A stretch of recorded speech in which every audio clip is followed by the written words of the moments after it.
datang sepanjang hari.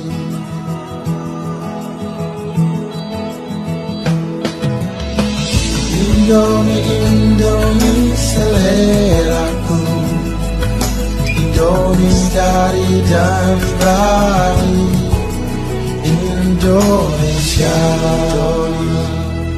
seleraku. Halo teman-teman semua, kalian tahu gak sih di balik sebungkus mie instan seharga 3 ribuan yang sering jadi penyelamat anak kos di akhir bulan ini, ternyata ada strategi bisnis raksasa yang berhasil menjajah lidah masyarakat global secara sistematis loh. Saya, Bunga Dwi Rizkiana, dan dalam video UAS Manajemen Pemasaran kali ini, kita tidak sekedar memuji rasanya, melainkan membedah secara mendalam kekuatan gaib taktik pemasaran di balik kejayaan Indomie. Pertama, mari kita bedah situasi pasar melalui analisis lingkungan. Dari lingkungan makro, faktor demografi Indonesia dengan jumlah penduduk besar yang menyukai kepraktisan, serta kondisi ekonomi yang sensitif terhadap harga, menjadi pendorong utama pertumbuhan konsumen Indomie. Di lingkungan mikro pula, kekuatan utama Indofood adalah integrasi internal dengan pemasok gandum utama yang berada dalam satu grup perusahaan, yaitu Bogasari. Sinergi ini membuat biaya produksi Indomie tetap efisien dan stabil dari gejolak harga dunia dibanding para pesaingnya. Keunggulan operasional ini berhasil mengunci perilaku konsumen lewat 4 faktor utama. Secara budaya dan sosial, makan mie instan sudah menjadi kebiasaan kolektif. Didukung eksistensi ribuan warmindo di sekitar kita yang bertindak sebagai kelompok referensi sosial yang kuat. Secara pribadi, Indomie sangat adaptif dengan gaya hidup praktis mahasiswa dan pekerja yang sibuk. Dan puncaknya secara psikologis, Indomie berhasil menanamkan persepsi di bawah sadar masyarakat bahwa standar rasa mie instan yang paling pas di lidah itu adalah rasa Indomie. Seperti jargonnya yaitu Seleraku. sukses mengunci motivasi dan loyalitas mutlak konsumen kita.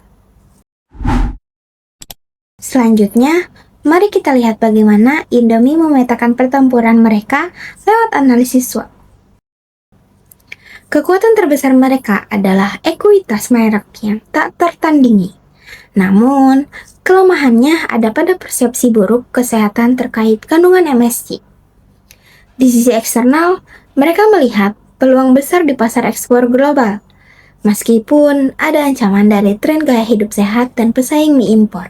Sekarang, bagaimana cara mereka menjawab tantangan ini? Indomie menggunakan strategi SO, yaitu mendominasi pasar global memanfaatkan kapasitas finansial dan jaringan distribusi mereka yang masif. Sedangkan untuk strategi WT, Indomie menjawab kekhawatiran kesehatan bukan dengan defensif, melainkan lewat inovasi fortifikasi gizi seperti menambahkan vitamin A, B kompleks, dan zat besi ke dalam adonan mie mereka. Serta memperkuat lini Indomie Premium Collection seperti mie keriting premium dan ramen series untuk merebut segmen pasar kelas atas yang mencari bahan makanan berkualitas tinggi. Ketajaman taktis ini diturunkan langsung ke formula STP. Langkah segmentasi mereka lakukan secara massal melintasi batas demografis. Di ranah targeting, mereka membidik kelompok umur produktif yang dinamis. Hasilnya, positioning yang terkunci di kepala kita adalah Indomie bukan sekedar alternatif makanan murah, melainkan representasi cita rasa kuliner Nusantara yang otentik dan praktis.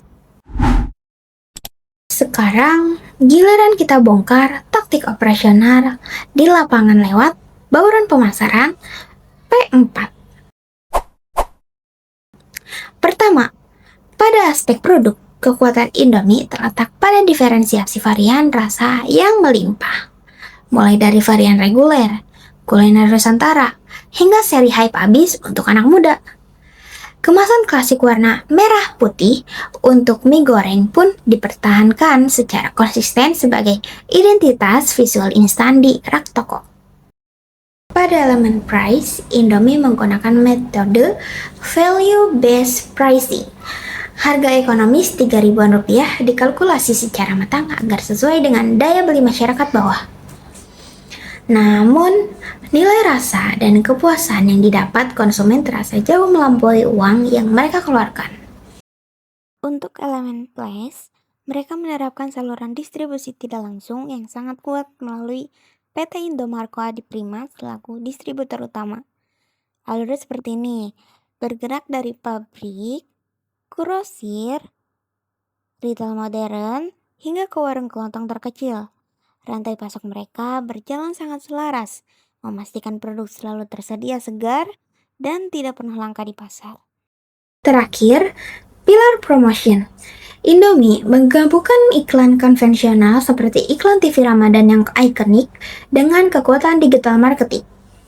Melalui akun Instagram dan TikTok, mereka melakukan sosial media dan konten marketing yang interaktif, menggunakan pendekatan humor, meme, serta mengoptimalkan kampanye digital mereka agar selalu relevan dengan generasi muda. Strategi hebat ini tidak cuma dipakai di dalam negeri saja, tetapi juga dibawa ke kancah pemasaran internasional. Strategi masuk pasar global mereka sangat adaptif. Di negara-negara Eropa atau Amerika Utara, mereka cukup menggunakan strategi ekspor. Namun, melihat potensi pasar kebutuhan pangan yang raksasa di Afrika, khususnya di Nigeria, mereka mengambil keputusan berani untuk melakukan Foreign Direct Investment atau FDI dengan berinvestasi membangun pabrik manufaktur fisik langsung di sana. Hasilnya luar biasa. Indomie sukses memimpin pasar bahkan dianggap sebagai makanan pokok asli warga Nigeria. Pertama, pada aspek profit. Mereka tidak sekedar mengejar keuntungan sepihak, melainkan memperkuat nilai ekonomi bersama lewat pemberdayaan ribuan UMKM Mitra Warmindo dan kerjasama pasokan yang adil dengan petani lokal penyuplai bahan baku.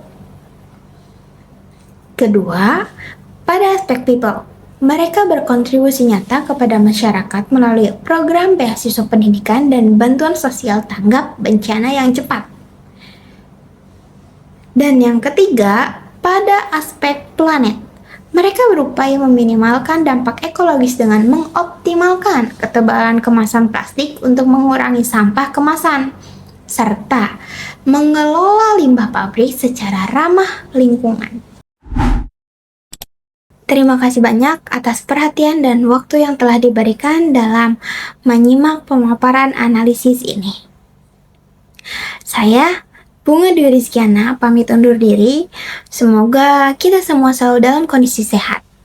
Dan sampai jumpa. Bye-bye.